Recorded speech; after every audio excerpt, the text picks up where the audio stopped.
નમસ્કાર મિત્રો, હું છું પ્રિયા. સ્વાગત છે તમારું મારા કિચન પ્રિયા કી પ્યારી રસોઈમાં. તો મિત્રો, આજે આપણે ખસ્તા ઘૂઘરા અને એ પણ એકદમ સહેલી રીતે બનાવવા જઈ રહ્યા છીએ. મિત્રો, ઘણાને એવી ફરિયાદ હોય છે કે ઘૂઘરા બનાવે છે તો ફાટી જાય છે અને ઉપરનું પડ એકદમ લચીલું એટલે પોચું બને છે, એકદમ કડક નથી બનતું. તો આજે આપણે એકદમ ઉપરનું પડ જે છે એકદમ કડક બનશે, ખસ્તા બનશે એ રીતે, અને એકદમ સસ્તી અને સહેલી રીતે આજે આપણે ઘૂઘરા બનાવવાના છે. તો એના માટે મેં અહીંયા 1 વાટકી જેટલું સૂજી લીધી છે. 1 વાટકી સૂજીની સામે આપણે 50 ગ્રામ જેટલું ઘી લેવાનું છે.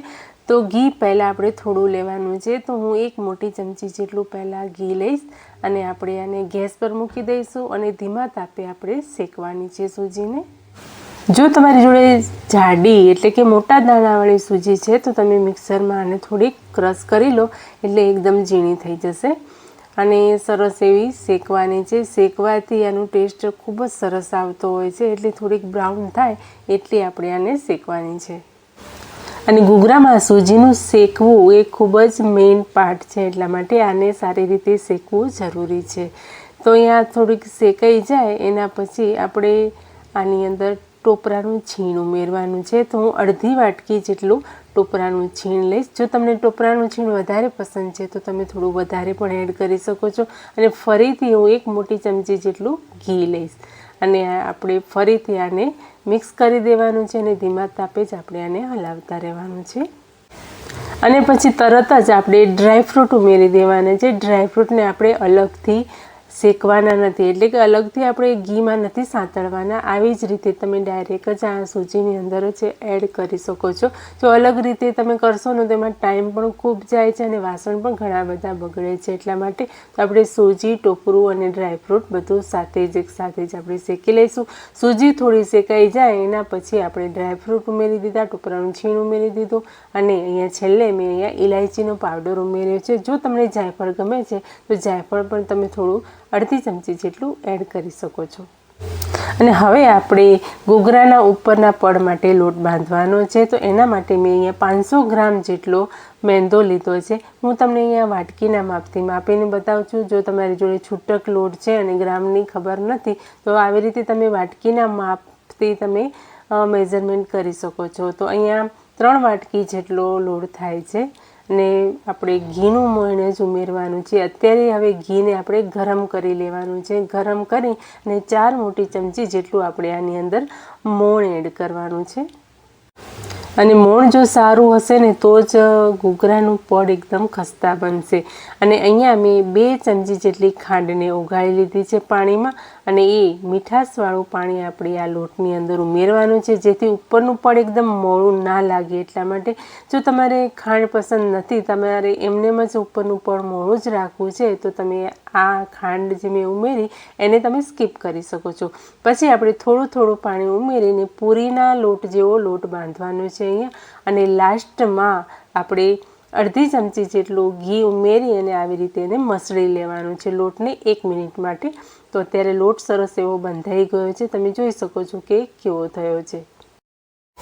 અને હવે અહીંયા મેં સૂજી 1 વાટકી લીધી હતી, તો આપણે 1 વાટકી સૂજીના સામે અહીંયા 1 વાટકી જેટલો માવો લેવાનો છે. માવાને પણ આપણે શેકી લેવાનો છે. માવાની અંદરથી ઘી છૂટવા માંડે ત્યાં સુધી આપણે એને શેકવાનો છે. થોડોક ગુલાબી જેવો થાય ત્યાં સુધી આપણે શેકવાનો છે. શેકતા હું તમને વચ્ચે બતાવું કે આપણે શું એની અંદર એડ કરવાનું છે. ધીમા તાપે શેકતી વખતે શેકાઈ જાય, થોડોક સામાન્ય એવો ગુલાબી જેવો થાય એટલે આપણે એની અંદર કિસમિસ ઉમેરી દેવાની છે. કિસમિસ જલ્દી શેકાઈ જતી હોય છે, એટલા માટે તો માવાની અંદર તમે ઉમેરી દેશો તો કિસમિસ સરસ એવી ફૂલી જશે. અને આ સ્ટેજ પર આપણે ગેસની ફ્લેમને બંધ કરી દેવાની છે. તો માવો પણ શેકાઈ ગયો છે, તો માવાને આપણે નીચે ઉતારી દેવાનું અને ઠંડો થઈ જાય એટલે આપણે જે મિશ્રણ તૈયાર કર્યું છે સૂજીનું એ એની અંદર મિક્સ કરી દેવાનું છે. 1 વાટકી સૂજી, 200 ગ્રામ માવો અને અડધી વાટકી અહીંયા પીસેલી ખાંડ ઉમેરવાની છે. ખાંડ આપણે આખી નથી ઉમેરવાની અને હાથની વડે આપણે સારી રીતે મિક્સ કરી દેવાનું છે. અને હવે જે લોટ આપણે બાંધીને રાખ્યો તો એનામાંથી આટલો થોડો ભાગ લઈ અને હાથથી આપણે આવી રીતે એકદમ પેંડા જેવું બનાવવાનું છે. જેમ કે આપણે પૂરી બનાવતા હોય એવી જ રીતે બસ. અને એની પૂરી જ બનાવી લેવાની છે નાની અમથી.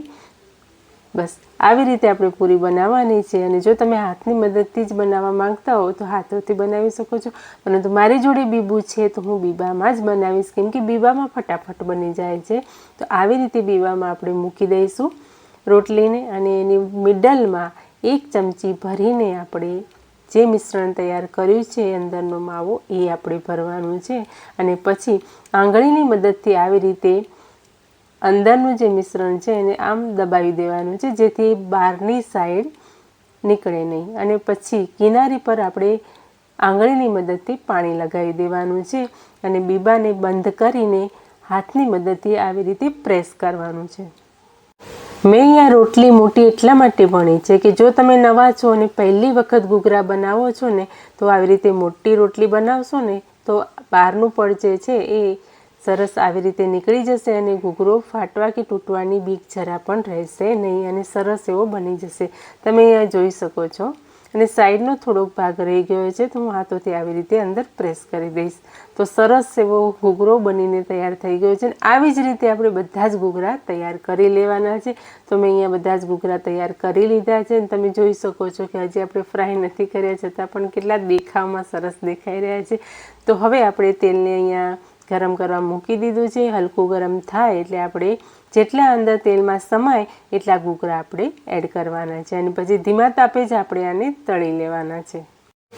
તળતી વખતે ધ્યાન રાખવાનું છે કે ઘૂઘરાને ફટાફટ પલટાવવાના નથી, ધીમે ધીમે જ કરવાનું છે. જો તમે ફટાફટ કરવા જશો અને જો જારો ઘૂઘરાની કિનારીમાં ક્યાંક અડશે તો ફાટી જશે, તો તેલ પૂરું ખરાબ થઈ જશે. એટલા માટે તો ધીમે ધીમે તમારે આવી રીતે પલટાવવાના છે. ઘૂઘરો જલ્દી પલળતો નથી, એ તરત જ સીધો થઈ જાય છે. તો ધ્યાન રાખીને આપણે ઉલટ સુલટ કરીને ફ્રાય કરવાના છે.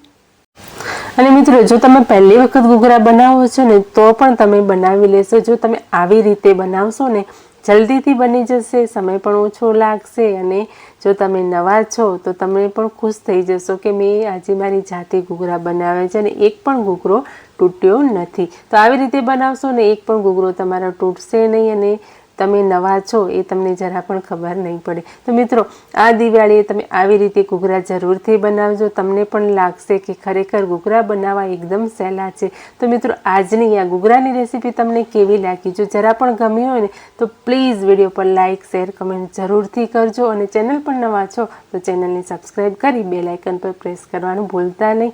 અને અહીંયા તમે જોઈ શકો છો, હું તમને બતાવું છું કે ઘૂઘરા કેવા બન્યા છે, સોફ્ટ બન્યા છે કે પછી ક્રિસ્પી બન્યા છે. તો આપણે ચેક કરી લઈશું. તો છે ને એકદમ ક્રિસ્પી કરારા ઘૂઘરા. તો આ દિવાળી તમે આ જરૂરથી ટ્રાય કરજો. તો ચલો મળીએ છીએ આવી જ કોઈ નવી રેસીપી સાથે.